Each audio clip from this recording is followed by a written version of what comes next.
4 hari menjelang pemungutan suara dalam Pilkada Kabupaten Tasikmalaya, Sabtu 5 Desember 2020, Lingkaran Survei Kebijakan Publik LSI Deni JA menggelar konferensi pers. Lembaga yang digadang-gadang sebagai konsultan politik terpercaya ini memaparkan hasil survei yang dilakukan pada tanggal 27 sampai 29 November 2020. Hasilnya, pasangan Ade Sugianto dan Cecep Nurul Yakin berpeluang besar memenangi Pilkada Kabupaten Tasikmalaya.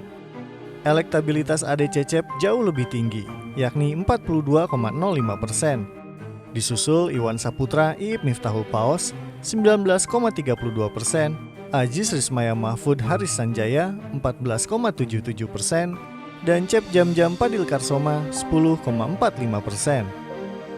Supervisor Strategik Lingkaran Survei Kebijakan Publik LSI Deni JA, Taufik Al-Jurjani, saat itu mengatakan jika tidak ada blunder besar pada kubu pasangan Ade Cecep dan tidak ada manuver yang sangat cemerlang di kubu pasangan lawan, Ade berpeluang memimpin kembali Kabupaten Tasikmalaya.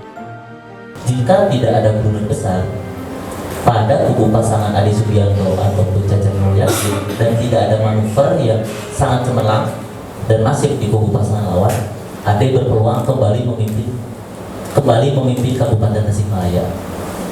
Perbedaan elektabilitas sudah melampaui double digit dengan kandidat pesaing terberatnya. Taufik menyebutkan, jarak elektabilitas yang mencapai 2 digit membuat rival-rival politik Ade Cecep sulit menyalip. Menurutnya, ada 3 alasan kenapa Ade Sugianto berpeluang menang dalam pilkada tahun ini. Alasan pertama adalah tingkat popularitasnya yang sangat tinggi, yakni 80,91%. Kedua, tingkat kesukaan masyarakat kepada Ade Sugianto juga tinggi, yaitu 75,20%. Dan alasan ketiga adalah masyarakat menilai kinerja Ade Sugianto selama menjadi Bupati Tasikmalaya dinilai baik. Kini, pemungutan suara telah rampung digelar. Rilis survei Lingkaran Survei Kebijakan Publik LSI Deni JA ternyata jungkir balik. Berbeda dengan angka pasca pemilihan. Ade Cecep yang diprediksi LSI bakal mendapatkan suara dominan, faktanya tidak demikian. Mereka ditempel ketat oleh pasangan Iwan Iip. Angka elektabilitas yang disebut-sebut berjarak 2 digit, nyatanya tidak begitu. Ade Cecep dan Iwan Iip bersaing sengit. Berdasarkan hasil perhitungan sementara yang dirilis KPU Kabupaten Tasikmalaya, Kamis 10 Desember 2020 pukul 12 siang, pasangan Ade Cecep mendapatkan 314.924 suara atau 32,88%. Sedangkan Iwan Iip memperoleh 307.512 suara atau 32,10%.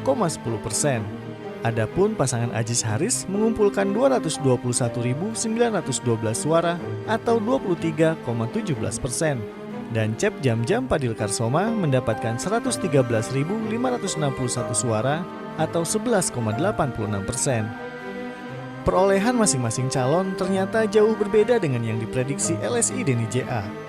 Ade Cecep yang diperkirakan bakal didukung 42,05% suara, faktanya 32,88%. Perbedaannya cukup jauh. Begitupun dengan pasangan Iwan Iip yang disebut hanya didukung 19,32%, ternyata mendapat perolehan suara sementara 32,1%. Hasilnya beda tipis dengan Ade Cecep. Angka-angka itu sekaligus menjungkir balikan prediksi LSI Deni JA yang memenangkan Iwan Iip melalui hitung cepat atau quick count. Selang beberapa waktu setelah selesai perhitungan suara di TPS, LSI Deni JA serta-merta mempublikasikan Iwan Iip sebagai pemenang Pilkada Kabupaten Tasikmalaya. Namun, hasil itu berbeda dengan real count KPU Kabupaten Tasikmalaya yang menempatkan Ade Cecep sebagai peraih suara terbanyak. Kendati masih sementara, hasil itu nyaris sama dengan perhitungan tim Ajis Haris. Ade Cecep memenangi Pilkada Kabupaten Tasikmalaya. Dikonfirmasi via pesan WhatsApp, Supervisor Strategik Lingkaran Survei Kebijakan Publik LSI Deni JA, Taufik Al-Jurjani, tidak jadi memberi pernyataan. Padahal sebelumnya ia sudah bersedia diwawancara via video call pada pukul 3 sore, Jumat 11 Desember 2020. Namun saat akan dilangsungkan wawancara, Taufik mendadak membatalkan janji. Alasannya belum punya kompetensi untuk menjawab pertanyaan media dan harus konsultasi dulu dengan atasannya.